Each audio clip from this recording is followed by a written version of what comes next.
નમસ્કાર વિદ્યાર્થી મિત્રો, આજે આપણે ધોરણ 12 તત્વજ્ઞાનમાં પ્રકરણ 2 દલીલનું રૂપ અને દલીલના પ્રામાણ્ય હેઠળ ભાગ 2માં ચર્ચા કરવાના છીએ. દલીલનું પ્રામાણ્ય નક્કી કરવા માટેની સત્યરા કોષ્ટકની પ્રત્યક્ષ રીત. તો ચાલો શરૂ કરીએ.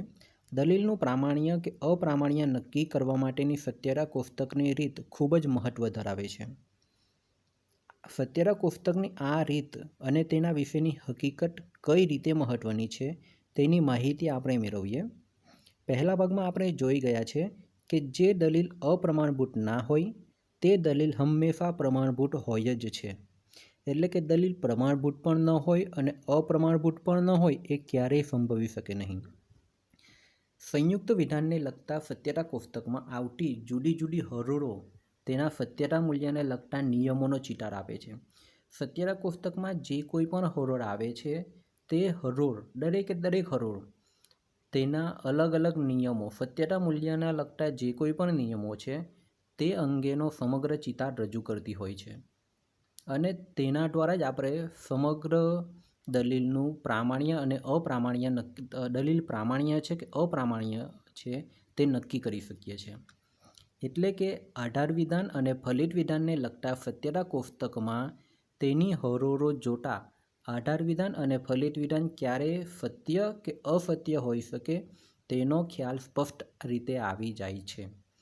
એટલે કે આપણે જ્યારે આધાર વિધાન અને ફલિત વિધાનને લગતા સત્યતા કોષ્ટકમાં હરોળોને જોઈશું તો આપણને સ્પષ્ટ રીતે ખ્યાલ આવી જાય છે કે આધાર વિધાન અને ફલિત વિધાન સત્ય ક્યારે હોઈ શકે છે અને અસત્ય ક્યારે હોઈ શકે છે. જો કે આ આધાર વિધાન અને ફલિત વિધાન સત્ય કે અસત્ય અંગે આપણે પ્રમાણભૂત અને અપ્રમાણભૂતની જે લાક્ષણિકતા જોઈ છે તેમાં એના પરથી આપણને ખ્યાલ આવી જશે. સત્યતા કોષ્ટકમાં આધાર વિધાન અને ફલિત વિધાનની હરોળ જોતા ખ્યાલ આવી જાય છે કે આધાર વિધાન સત્ય હોય એવી બધી જ હરોળમાં આધાર વિધાન સત્ય હોય તેવી બધી જ હરોળમાં ફલિત વિધાન પણ સત્ય હોય તો દલીલ પ્રમાણભૂત છે એવો નિર્ણય લઈ શકાય છે. એટલે કે આધાર વિધાન સત્ય હોય તેવી બધી જ હરોળ, જેટલી પણ હરોળ હોય તે બધી જ હરોળમાં ફલિત વિધાન પણ સત્ય હોય તો દલીલ હંમેશા પ્રમાણભૂત સાબિત થાય અને એવો નિર્ણય આપણે લઈ શકીએ છીએ. જ્યારે સત્યતા કોષ્ટકમાં આધાર વિધાન અને ફલિત વિધાનની હરોળમાં આધાર વિધાન સત્ય હોવા છતાં ફલિત વિધાન અસત્ય હોય એવી એક પણ હરોળ જો મળી આવે તો તે દલીલ અપ્રમાણભૂત છે એવો નિર્ણય કરી શકાય છે. એટલે કે આધાર વિધાન સત્ય હશે પરંતુ ફલિત વિધાન અસત્ય હોય એવી એક પણ હરોળ જો મળી આવશે તો ત્યાં આગળ આપણે દલીલને અપ્રમાણભૂત ગણી શકીએ છીએ. અને આ જ બે બાબતને ધ્યાનમાં રાખીને કઈ દલીલ પ્રમાણભૂત છે અને અપ્રમાણભૂત છે તે અંગેનો નિર્ણય આપણે કરી શકીએ છીએ. દલીલનો પ્રામાણ્ય કે અપ્રામાણ્ય અંગેનો નિર્ણય લેવાની આ રીતને સત્યતા કોષ્ટકની પ્રત્યક્ષ રીત તરીકે ઓળખવામાં આવે છે. આધાર વિધાન અને ફલિત વિધાનના સત્યતા કોષ્ટકની હરોળમાં આધાર વિધાન સત્ય હોય એવી એક પણ હરોળ જો ના મળે તો દલીલ પ્રમાણભૂત હોઈ શકે છે અથવા તો દલીલ અપ્રમાણભૂત હોઈ શકે છે. એટલે કે આધાર વિધાન અને ફલિત વિધાનના સત્યતા કોષ્ટકમાં હરોળો જોતા તેમાં આધાર વિધાન સત્ય હોય એવી એક પણ હરોળ જોવા ન મળે તો દલીલ કાં તો અપ્રમાણભૂત હોઈ શકે છે અથવા તો દલીલ પ્રમાણભૂત હોઈ શકે છે. એમ કહેવા માટે આપણને કોઈ સીધો આધાર મળતો નથી, પરંતુ આવા કિસ્સામાં દલીલ અપ્રમાણભૂત નથી તેવો નિર્ણય લેવા માટેનો સીધો આધાર મળી રહે છે. એટલે કે આપણે આ દલીલ અપ્રમાણભૂત નથી એવો નિર્ણય સીધી રીતે લઈ શકીએ છીએ. કારણ કે આધાર વિધાનને એક પણ હરોળમાં સત્યતા કોષ્ટકની એક પણ હરોળમાં આધાર વિધાનમાં એક પણ હરોળમાં જોતા સત્ય વિધાન જોવા મળતું નથી, માટે તેના આધારે આપણે કોઈ નિર્ણય કરી શકતા નથી. કારણ કે જો આધાર વિધાન સત્ય હોવા છતાં ફલિત વિધાન અસત્ય હોય તો અને તો જ દલીલ અપ્રમાણભૂત ઠરે છે. આધાર વિધાન સત્ય છે છતાં ફલિત વિધાન અસત્ય હોય તો અને તો જ દલીલ અપ્રમાણભૂત બની રહે છે અને આ કિસ્સામાં એક પણ હરોળ આધાર વિધાન દર્શાવતી જ નથી. આમ આ કિસ્સામાં દલીલ અપ્રમાણભૂત નથી એમ સ્પષ્ટ રીતે આપણે કહી શકીએ છીએ. હવે દલીલ અપ્રમાણભૂત નથી એવું આપણે ક્યારે કહી શકીએ કે જ્યારે તે સત્યરા કોષ્ટકની બધી જ હરોળમાં આધાર વિધાન સત્ય હોય પરંતુ ફલિત વિધાનમાં અસત્ય હોય ત્યારે આપણે આ અંગેનો નિર્ણય કરી શકતા હોઈએ છીએ. એમ જે દલીલ અપ્રમાણભૂત નથી હોતી તે દલીલ પ્રમાણભૂત હોય છે તેથી આવા કિસ્સામાં દલીલના પ્રામાણ્ય અંગેનો નિર્ણય એ મુજબ જ લેવાનું યોગ્ય સાબિત થાય છે. એટલે કે અહીંયા જે આપણને દર્શાવ્યું છે તે પ્રમાણે આપણે તેના પ્રામાણ્ય અંગેનો નિર્ણય લઈ શકીએ છીએ. જે દલીલના આધાર વિધાનની સંખ્યા એક કરતાં વધુ હોય તે દલીલોમાં પણ આધાર વિધાનોને એકબીજાથી તદ્દન અલગ ગણવામાં આવતા નથી. આપણે જોઈ શકીએ છીએ કે આધાર વિધાનની સંખ્યા એક અથવા તો એકથી વધુ હોઈ શકે છે. તે સંજોગોમાં પણ આપણે દલીલમાં આધાર વિધાનોને એકબીજાથી તદ્દન અલગ ગણવામાં આવતા નથી, પરંતુ બધાનો એક સાથે વિચાર કરવામાં આવે છે. એટલે જ કહેવાય છે કે આધાર વિધાનના એક સમુચ્ચયમાંથી ફલિત વિધાન નિષ્પન્ન થાય છે. એટલે કે આધાર વિધાનને આપણે સમુચ્ચય દ્વારા જોડીશું તો તેમાંથી આપણને ફલિત વિધાન નિષ્પન્ન થતું જોવા મળશે. એકથી વધુ આધાર વિધાનોવાળી દલીલોમાં તેમના આધાર વિધાનોને આપણે સમુચ્ચયથી જોડી એક સામુચ્ચિક વિધાન કે સમુચ્ચય રૂપે રજૂ કરવાનો રિવાજ દાખલ કરીએ છીએ. તો આવી દલીલો એક આધાર વિધાનવાળી બની જાય છે. જેમ કે પી ફરતી ક્યુ પી માટે ક્યુ. અહીંયા પી ફરતી ક્યુ અને પી આ બંને આધાર વિધાનો છે. હવે આ જ બંને આધાર વિધાનોને જો આપણે સમુચ્ચય દ્વારા જોડી દઈશું તો અહીંયા બે આધાર વિધાનોની જગ્યા પર આપણને એક આધાર વિધાન મળી જશે અને એક ફલિત વિધાન મળશે. આ નિયમને સ્વીકારતા આપણે આધાર વિધાન કે આધાર વિધાનો એવો શબ્દ પ્રયોગ જરૂરી બનતો નથી. જો આ નિયમને આપણે સ્વીકારીએ છીએ તો આધાર વિધાનો એવો કોઈ પણ શબ્દ પ્રયોગ આપણે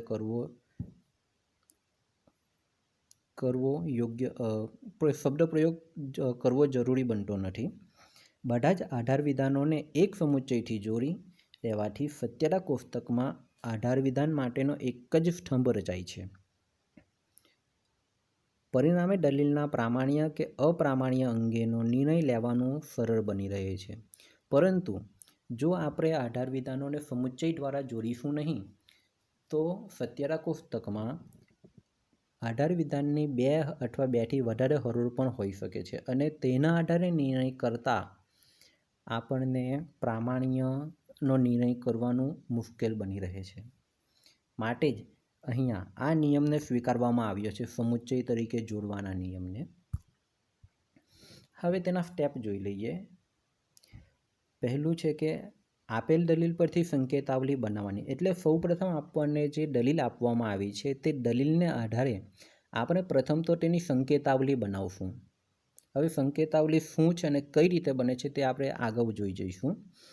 નંબર 2, દલીલની પ્રાતિક રજૂઆત કરવી. સંકેતાવલી બનાવશું તેના આધારે જ આપણે દલીલની પ્રાતિક રજૂઆત પણ કરવી પડે છે. ત્યારબાદ નંબર 3 છે વિધાનોને સમુચ્ચય રૂપે જોડવા. આપણે જે નિયમનો સ્વીકાર કરીએ છીએ સમુચ્ચયનો, તે નિયમ મુજબ આધાર વિધાનોને આપણે સમુચ્ચય દ્વારા જોડીશું અને એક આધાર વિધાન તૈયાર થઈ જશે. અને ચોથું છે સત્યરા કોષ્ટક તૈયાર કરવું. હવે સત્યરા કોષ્ટક તૈયાર કરવામાં આપણે બે બાબતોને ધ્યાનમાં રાખવી પડે છે. એક છે સાદા વિધાનો અને બીજું છે સંયુક્ત વિધાનો. સાદા વિધાનોના આધારે અને સંયુક્ત વિધાનોને આધીન જ આપણે સ્તંભની રચના કરી શકીએ છીએ. અને નંબર 5 છે પ્રામાણ્યનો નિર્ણય. એટલે કે જે દાખલા પૂછાય છે તેની અંદર આ 5 વસ્તુ અવશ્ય જોવા મળશે અને હોવી જ જોઈએ, તો જ આપણો દાખલો પૂર્ણ થયેલો ગણી શકાશે. ઉદાહરણ તરીકે, જો સુચિતા સદગુણી છે તો સુચિતા સુખી છે. સુચિતા સદગુણી છે માટે સુચિતા સુખી છે. આ આપણને દલીલ આપવામાં આવી છે. હવે એ દલીલને આધારે આપણે સંકેતાવલી બનાવી છે, જેમાં સુચિતા સદગુણી છે બરાબર પી લઈએ છે અને સુચિતા સુખી છે બરાબર ક્યુ લીધું છે. અહીંયા આગળ જે આપણે અંગ્રેજી મૂળાક્ષરો વાપરીએ છીએ તે કેપિટલ વાપરવાના જ રહેશે. એટલે સુચિતા ફડગુણી છે બરાબર પી લીધું છે અને સુચિતા સુખી છે બરાબર ક્યુ લીધું છે. અહીંયા આપણી સંકેતાવલી તૈયાર થઈ ગઈ છે. હવે આપણે બીજા સ્ટેપ ઉપર જઈએ તો દલીલની પ્રાતિક રજૂઆત આવશે, જેમાં દલીલની પ્રાતિક રજૂઆત કયા મુજબ કરીશું? દલીલ જે પ્રમાણે આપવામાં આવી છે તે જ પ્રમાણે આપણે પ્રાતિક રજૂઆત કરીશું. જો ટુ આપવું છે એટલે કે ફરતી કારક છે અને સુચિતા ફડગુણી છે અને સુચિતા સુખી છે, તેને આપણે ફરતી કારક વડે જોડીશું તો આપણને આ પ્રકારે એની પ્રાતિક રજૂઆત જોવા મળશે. પી ફરતી ક્યુ, પી માટે ક્યુ. આ આપણી પ્રાતિક રજૂઆત તૈયાર થઈ ગઈ. ત્યારબાદ આપણે અહીંયા બે આધાર વિધાનો છે. આધાર વિધાન 1 એટલે કે પી ફરતી ક્યુ અને આધાર વિધાન 2 એટલે કે પી. આ બંને આધાર વિધાનોને આપણે સમુચ્ચય દ્વારા જોડીએ છીએ તો આપણને મળે છે કૌંસમાં પી ફરતી ક્યુ કૌંસ પૂરો સમુચ્ચય પી. એટલે કે આ બેમાંથી આ એક આધાર વિધાન તૈયાર થઈ ગયું.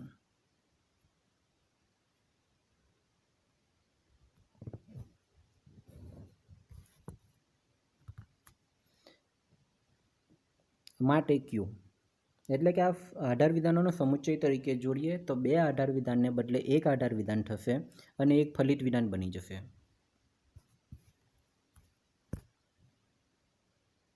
આગળ જઈએ સત્યરા કોષ્ટક. અહીંયા સત્યરા કોષ્ટક તૈયાર દર્શાવવામાં આવેલ છે. તો સત્યરા કોષ્ટકમાં આપણે કઈ કઈ બાબતોને ધ્યાનમાં રાખવાની છે તે જોઈ લઈએ. એક તો આધાર વિધાનનો એક સ્તંભ આવશે અને એક ફલિત વિધાનનો સ્તંભ આવશે.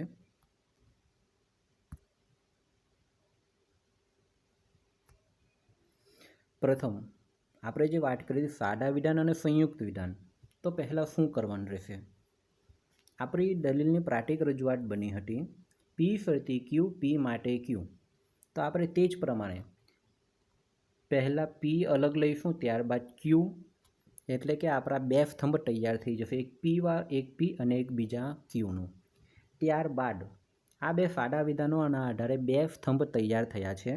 ત્યારબાદ હવે સંયુક્ત વિધાનમાં જોઈએ તો પી ફરતી ક્યુ આ એક સંયુક્ત વિધાનને લઈએ એટલે ત્રીજું સ્તંભ તૈયાર થશે અને આપણે બે આધાર વિધાનને જોડ્યા છે એકબીજા સાથે માટે બંનેનું એક ખાનું લઈશું, એક સ્તંભ, એટલે આપણો ચોથો સ્તંભ પણ તૈયાર થશે અને પાંચમો સ્તંભ આવે છે ફલિત વિધાનનો.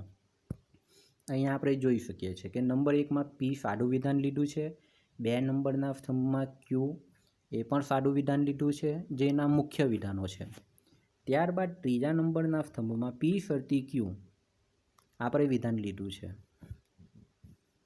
અને એ પી ફરતી ક્યુને આધાર વિધાન બનાવતા બે આધાર વિધાનોને સમુચ્ચયથી જોડીને જે તૈયાર કર્યું છે તે આ વિધાન છે, એટલે કે ચોથા નંબરનું, જેમાં લખ્યું છે પી ફરતી ક્યુ કૌંસ પૂરો સમુચ્ચય પી અને ત્યારબાદ આવે છે પાંચમા નંબરનો સ્તંભ એટલે કે ફલિત વિધાન ક્યુ. તો આ જ પ્રમાણે આપણે સાદા વિધાન અને સંયુક્ત વિધાન દ્વારા સત્યરા કોષ્ટકમાં સ્તંભ તૈયાર કરીશું. હવે હરોળની વાત કરી દઈએ તો હરોળમાં આપણે જોઈએ તો કુલ કેટલા સાદા વિધાન છે તેના આધીન આપણે હરોળ તૈયાર કરી શકીએ છીએ. જો 2 સાદા વિધાન હશે તો 4 હરોળ બનશે અને 3 સાદા વિધાન હશે તો 8 હરોળ બની શકે છે. એટલે કે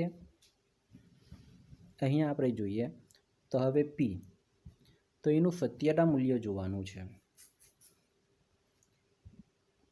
અહીંયા પીમાં આપણે 2 સાદા વિધાનો હોવાથી આપણે 4 હરોળ તૈયાર કરી છે, જેમાં પ્રથમ હરોળમાં પીના સ્થાને ટી, ત્યારબાદ ટી અને ત્યારબાદ 2 એફ આવે છે, એટલે કે ટી એફ એફ.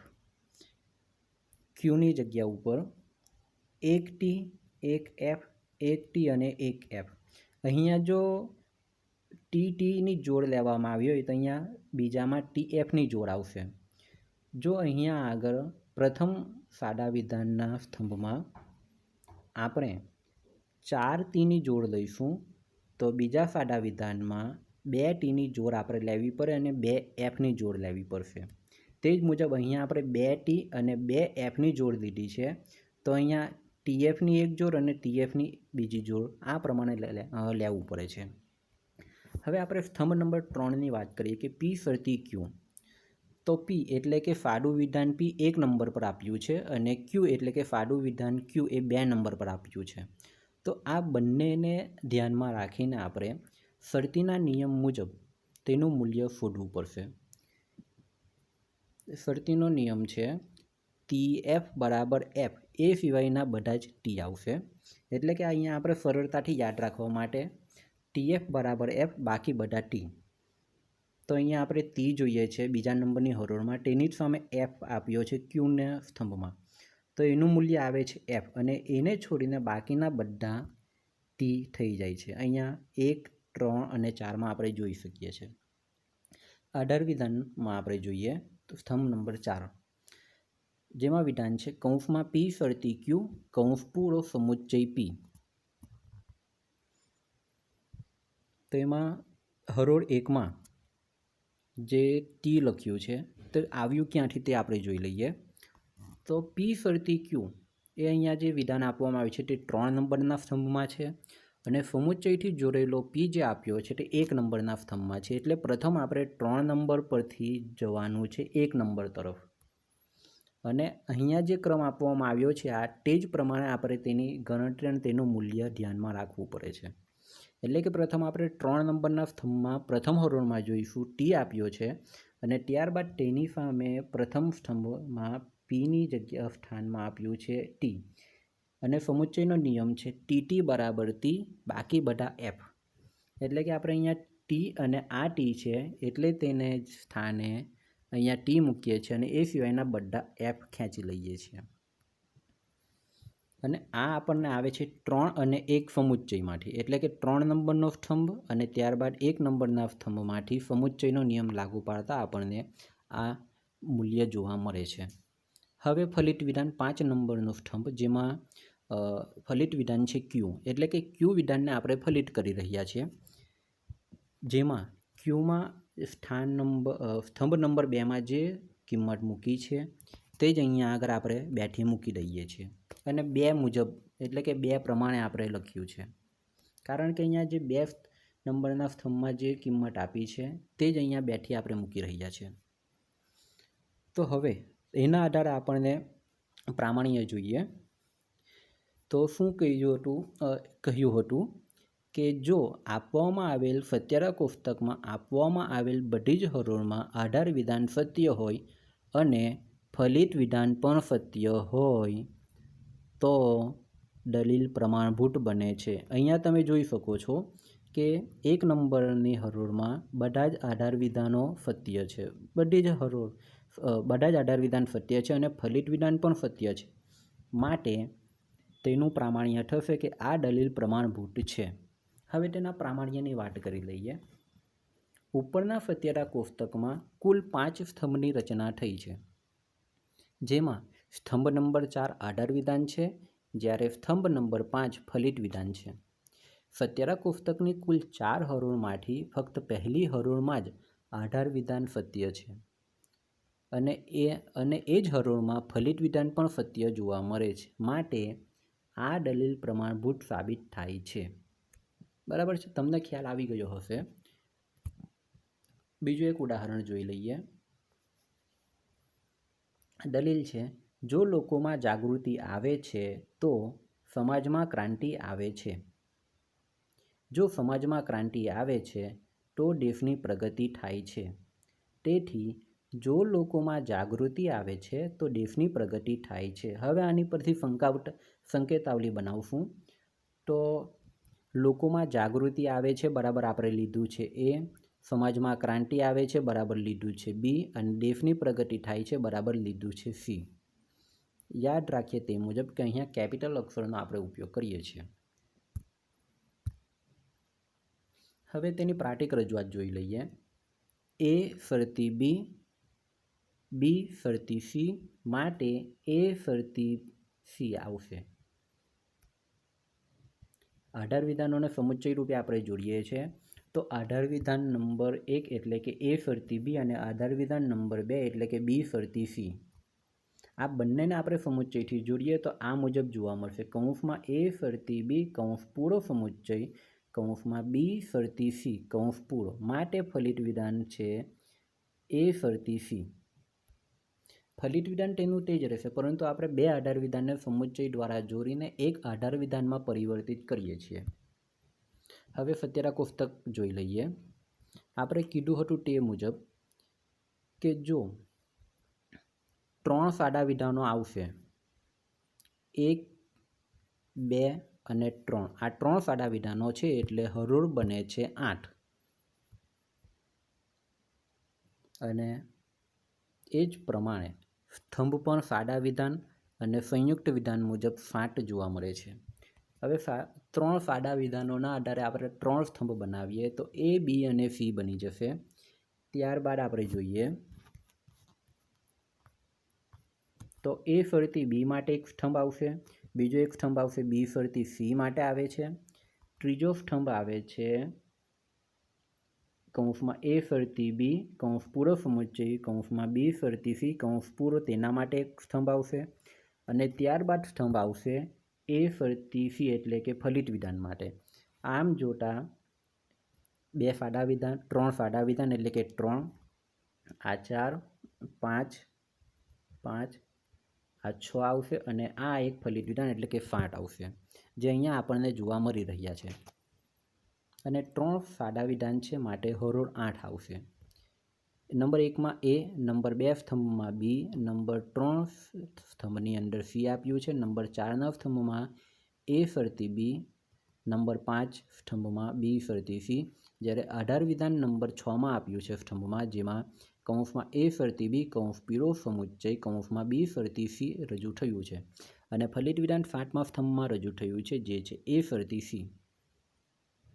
હવે જોઈએ તો સ્તંભ 1 એટલે કે એમાં 4 ટી છે, એટલે કે પહેલા 4નું મૂલ્ય ટી છે અને ત્યારબાદ 5 થી 8નું મૂલ્ય એફ છે.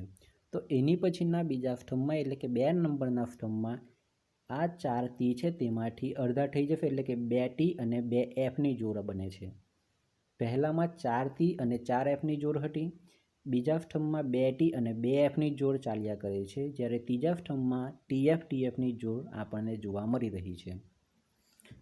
હવે આગળ વાત કરીએ એ ફરતી બીમાં. તો એ ફરતી બી એ પ્રથમ નંબરના સ્તંભમાં છે અને બી બીજા નંબરના સ્તંભમાં છે અને નિયમ ફરતીનો લાગે છે. તો આપણે ફરતીનો નિયમ છે ટીએફ બરાબર એફ એ સિવાયના બધા ટી, એટલે કે ટીએફ જ્યાં જોવા મળે છે તેની સામે આપણે અહીંયા એફ લખીશું અને એ સિવાયના બધા ટી આવી જશે. ટીએફ ક્યાં જોવા મળશે તો કે 3 નંબરની હરોળમાં આપણને જોવા મળે છે ટીએફ અને ટીએફ, તો તેની સામે આપણે અહીંયા એફ લખ્યો છે. એ સિવાયના બધા ટી જોવા મળે છે. અહીંયા આપણે અંતમાં લખવાનું રહેશે જે સ્તંભમાંથી આપણે જે સ્તંભ અને કારક લાગુ પાડ્યું છે આના માટે તે અહીંયા દર્શાવવાનું રહેશે. ત્યારબાદ 5 નંબરના સ્તંભમાં જોઈએ તો બી ફરતી સી. તો 2 અને 3 નંબરના સ્તંભમાં આપણે ધ્યાન આપવું પડશે. તો જોઈએ ફરતીનો નિયમ છે માટે ટી એફ બરાબર એફ બાકી બધા ટી. હવે જોઈએ તો કે 2 નંબરમાં ટીએફ છે, બી સ્તંભ નંબર 2 અને સ્તંભ નંબર સીમાં બીજી હરોળમાં જોઈએ તો ટી એફ જોવા મળે છે એટલે તેની સામે એફ આવી જશે. ત્યારબાદ ક્યાં જોવા મળે છે તો કે ત્યારબાદ 6થા નંબરની હરોળમાં જોવા મળે છે એટલે ત્યાં એફ આવી જશે. એ સિવાયના બધા જ આપણે ટી રહેવાના છે. આધાર વિધાનમાં જોઈએ તો પ્રથમ આપ્યું છે એ ફરતી બી એટલે કે 4 નંબરનો સ્તંભ અને ત્યારબાદ આપ્યું છે બી ફરતી સી જે સમુચ્ચયથી જોડાયું છે એટલે કે 5 નંબરનો સ્તંભ, એટલે કે 4 અને 5 નંબરના સ્તંભને આધીને આપણે આધાર વિધાનનું મૂલ્ય શોધી શકીએ છીએ. તો અહીંયા જો સમુચ્ચયનો નિયમ છે, સમુચ્ચયનો નિયમ કહે છે ટી બરાબર ટી એ સિવાયના બધા એફ. તો અહીંયા હરોળ 1માં આપણને 4 અને 5 સ્તંભમાં ટી જોવા મળે છે માટે અહીંયા એનું મૂલ્ય ટી મૂકીએ છીએ. ત્યારબાદ બીજા હરોળમાં ટીએફ જોવા મળે છે, ત્યારબાદ ત્રીજામાં એફટી છે, ચોથામાં એફટી છે, પાંચમામાં ફરી એક વખત આપણને ટી જોવા મળે છે એટલે તેનું મૂલ્ય ટી આવશે. એ જ રીતે છઠ્ઠામાં ટીએફ છે, જ્યારે સાતમામાં ટીટીનું મૂલ્ય જોવા મળે છે, એ જ મુજબ આઠમામાં પણ ટીટીનું મૂલ્ય અહીંયા ટી આવશે. એટલે કે હરોળ નંબર 1, 5, 7 અને 8માં આધાર વિધાન અહીંયા આપણને ટી જોવા મળે છે. હવે ફલિત વિધાન જોઈ લઈએ. તો ફલિત વિધાન આપણે એ અને ફી ઉપરથી લેવાનું છે. એટલે કે સ્તંભ નંબર 1 એ અને સ્તંભ નંબર 3 એટલે કે ફી, તેના ઉપરથી આપણને અહીંયા ફલિત વિધાન પ્રાપ્ત થાય છે. અને ફરતીનો નિયમ છે, માટે એ જ નિયમ TF બરાબર F બાકી બધા ટી. હવે અહીંયા જે પણ એફ જોવા મળે છે તેમાં એ અને ફીનું મૂલ્ય TF આવતું હશે. જોઈ લઈએ TF. એ જ પ્રમાણે ચોથામાં TF છે, બરાબર છે. એટલે અહીંયા TF આવે છે, એ સિવાયના બધા ટી થઈ જશે. તો હવે તેનું પ્રામાણ્યની વાત કરીએ કે આધાર વિધાનની બધી જ હરોળમાં આધાર વિધાન સત્ય જોવા મળે છે. અહીંયા જુઓ, પ્રથમ સત્ય છે. ત્યારબાદ આપણે જોઈએ છીએ તો 5 નંબરમાં અહીંયા આપણને ટી જોવા મળે છે અને ફલિત વિધાન પણ સત્ય છે. ત્યારબાદ 7મા નંબરની હરોળમાં આપણે જોઈએ તો અહીંયા આધાર વિધાન સત્ય છે, તો તેની સામે ફલિત વિધાન પણ સત્ય છે. એ જ પ્રમાણે 8મા નંબરની હરોળમાં આધાર વિધાન સત્ય છે અને સાથે ફલિત વિધાન પણ તેની સામે એ જ હરોળમાં સત્ય છે.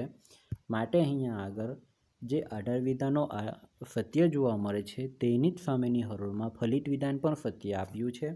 તો તેથી પ્રમાણભૂત દલીલની લાક્ષણિકતા મુજબ જોઈએ તો અહીં આપવામાં આવેલી દલીલ પ્રમાણભૂત સાબિત થાય છે. પ્રામાણ્ય જોઈ લઈએ.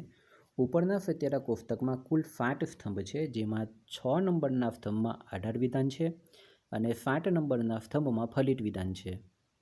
સત્યતા કોષ્ટકની કુલ 8 હરોળમાંથી હરોળ નંબર 1, 5, 7 અને 8માં આધાર વિધાન સત્ય છે અને એ જ હરોળમાં ફલિત વિધાન પણ સત્ય જોવા મળે છે. તેથી આ દલીલ પ્રમાણભૂત સાબિત થાય છે.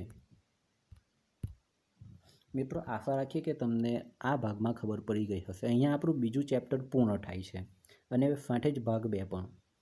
આપણને કોઈ પણ બાબતમાં મુશ્કેલી સર્જાઈ હોય કે સમજ ન પડે તો તમે પ્રશ્ન પૂછી શકો છો.